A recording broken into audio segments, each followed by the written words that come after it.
वैज्ञानिक धर्माचार्य कनक नंदी जी गुरुदेव की जय। यहाँ वेबिनार में उपस्थित जितने भी आचार्य उपाध्याय सर्व साधु विराजमान होंगे थे कि उनके चरणों में प्रेमपूर्वक नमस्ते। सभी साधुर्मी बंधुओं को मेरा जय जिनेन्द्र। आज परम हर्ष का विषय है कि जो लंबी प्रतीक्षा के बाद हमारे बीच में उपस्थित यहाँ कॉलोनी नगरी में और गुरुदेव के चरणों में उपस्थित ऐसे आदरणीय श्री डॉक्टर चिरंजी लाल जी बगड़ा साहब उपस्थित है। आपका सादर अभिनंदन और स्वागत है। आज मुझे आदेश मिला है कि आपके विषय में मैं परिचय दूं। आपका व्यक्तित्व बहुत महान है। जब मैंने यहाँ पढ़ा तो मुझे लगा कि आपका व्यक्तित्व इतना विस्तृत है कि मैं उसे कम शब्दों में कैसे कह पाऊं। फिर भी मैं जरूर प्रयास करूंगी। एक महान व्यक्तित्व किसी परिचय का मोहताज तो नहीं होता है, लेकिन फिर भी सबको प्रेरणा मिले इसलिए कुछ महान लोगों का परिचय अवश्य देना चाहिए। और जब हमारे गुरुदेव अगर किसी को पसंद करते हैं या किसी का चयन करते हैं तो जैसे हीरे की परख जौहरी को ही होती है, तो वैसे ही हमारे गुरुदेव हैं जौहरी की तरह। जिन्होंने आपकी परख की तो निश्चित रूप से आपका व्यक्तित्व महान ही होगा। और आपके बहुत बार आप वेबिनार में भी जुड़े हैं।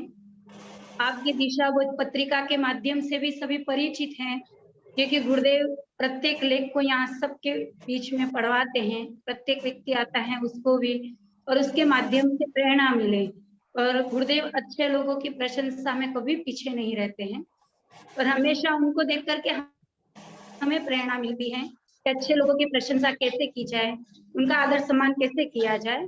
ऐसे उदार व्यक्तित्व वाले हमारे गुरुदेव हैं और हम सब उनके बीच में हैं और उनकी तरफ से आदेश है कि आपका परिचय दिया जाए। तो मैं जरूर प्रयास करूंगी कि आपके विषय में कुछ कहने का। आप डॉक्टर चिरंजी लाल जी बगड़ा कोलकाता से आप एक अच्छे पत्रकार हैं और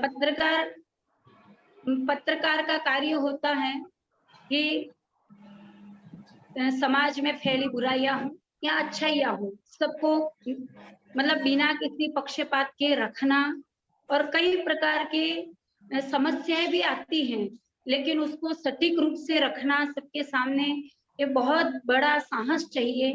और आपने ऐसे जैन धर्म के मूल सिद्धांतों को, इसके साथ ही शाकाहार से संबंधित इस जैन धर्म का मूल सिद्धांत जो अहिंसा परमो धर्म, उसके लिए भी आपने अच्छे से प्रयास किया। जब मैंने आपका मधु भैया ने आपका परिचय मुझे भेजा और मैं पूरा पढ़ रही थी तो मुझे लगा कि आपने आपके जीवन काल में आपने बूचड़खाने बंद करवाने के लिए कई प्रकार के जैन धर्म के जो मूल सिद्धांत हैं उनको प्रतिस्थापित करने के लिए कई प्रयास किए हैं।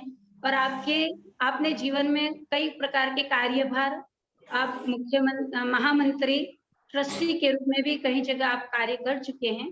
कुछ आपके पद हैं जो मैं यहाँ पढ़ करके सबको अवगत कराऊंगी।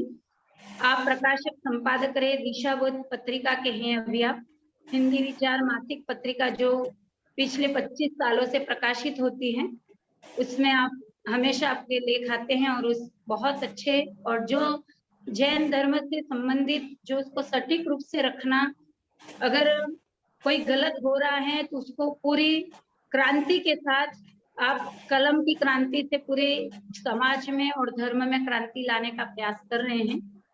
साथ ही पूर्व राष्ट्रीय अध्यक्ष अखिल भारतीय भारतवर्षीय दिगंबर जैन आगम मार्ग के विद्वत संघ के आप पूर्व राष्ट्रीय अध्यक्ष रहे। जैन पत्रकार संघ जयपुर के आप पूर्व राष्ट्रीय अध्यक्ष रहे। इसके अलावा जैन पत्रकार महासंघ जयपुर में राष्ट्रीय सलाहकार, इंडियन फेडरेशन ऑफ अहिंसा ऑर्गेनाइजेशन कोलकाता के आप राष्ट्रीय महामंत्री, एनिमल राइट्स इंटरनेशनल नई दिल्ली के आप पूर्व मैनेजिंग ट्रस्टी, भारतीय गोवंश संरक्षण एवं संवर्धन प्रतिष्ठान के आप पूर्व मैनेजिंग ट्रस्टी रहे हैं। भारत सरकार 10वीं पंचवर्षीय योजना नई दिल्ली ग्रामीण बूचड़खाने की योजना को निरस्त करने के लिए आप पूर्व सदस्य भी रह चुके हैं और उसमें आपने बहुत अच्छा कार्य किया है। आपने आपकी कलम के माध्यम से, लेख के माध्यम से अपने बूचड़खाने बंद करवाने के लिए और निर्दोष प्राणियों की हत्या न हो इसके लिए आपने बहुत पुण्य का कार्य किया है और ये बहुत प्रेरणास्पद है हमारे सबके लिए। इसके अलावा world vegetarian council Chennai, world vegetarian council में आप कार्यकारिणी सदस्य, इंडियन वेजिटेरियन कांग्रेस पूर्वांचल के पूर्व अध्यक्ष, अहिंसा रिसर्च फाउंडेशन चेन्नई के आप पूर्व प्रांतीय अध्यक्ष रहे हैं। इसके अलावा भी आपके पास बहुत सारे पद हैं और आपने अच्छे बड़े-बड़े पदों पर आपने कार्य भी किया है। ये सब तो आपका परिचय था ही, लेकिन एक विशेष परिचय जो अभिभूत करने वाला है और आप में इतने अच्छे संस्कार क्यों आए, आपको इस जैन धर्म के प्रति भाव क्यों बने, इसका कारण ये है कि आपके पिताजी जयचंद जी लाल जी बगड़ा, जो 108 अंतर आत्मा सागर जी महाराज के रूप में रहे और उन्होंने सम्य शिखर जी में 101 पीछी के सानिध्य में बहुत अच्छी यम संलेखना ली। आप एक अच्छे मुनिराज के गृहस्थ आश्रम के पुत्र हैं, तो निश्चित रूप से इतने अच्छे संस्कार, ऐसा कार्य करने के भाव आना, तो ये आपका बहुत बड़ा परिचय है और अभिभूत करने वाला है। हम सब भी लाभान्वित हो रहे हैं कि सही में एक अच्छे व्यक्तित्व के साथ हम सब को परिचय हो रहा है। आप यहाँ पर पधारे, आपका स्वागत, अभिनंदन, और आपके विचारों से भी हम सभी लाभान्वित होंगे, ऐसा हम चाहते हैं गुरुदेव के आदेश के अनुसार। और आपकी ऐसी पत्रिका आती है जिससे हमें और अधिक प्रेरणा मिलती है और एक विशेष मतलब कोई गलत हो रहा हो तो उसको किस प्रकार से दृढ़ता पूर्वक अपनी बात को रखना बिना किसी डर के, निर्भयता से, ये आपके लेखों से पता चलता है। तो हम सबकी यही शुभकामना कि आप अच्छे से इस जैन दर्शन की, इस मानव धर्म की, इस अहिंसा धर्म की आप हमेशा सेवा करें और गुरुओं के चरणों में रह करके आप आपके जीवन को सार्थक करें, ऐसी शुभकामना देते हैं। साथ ही 2 पंक्तियों के माध्यम से पूरे वेबिनार के सभी लोगों के माध्यम से आपका स्वागत और अभिनंदन करती हूँ। विमल वर्ण प्रज्ञा विमल, विमल वर्ण प्रज्ञा विमल, विमल प्रवृत्तिवान, उपकृत हैं हम सब आप आए जो श्रीमान, उपकृत हैं हम सब आप आए जो श्रीमान।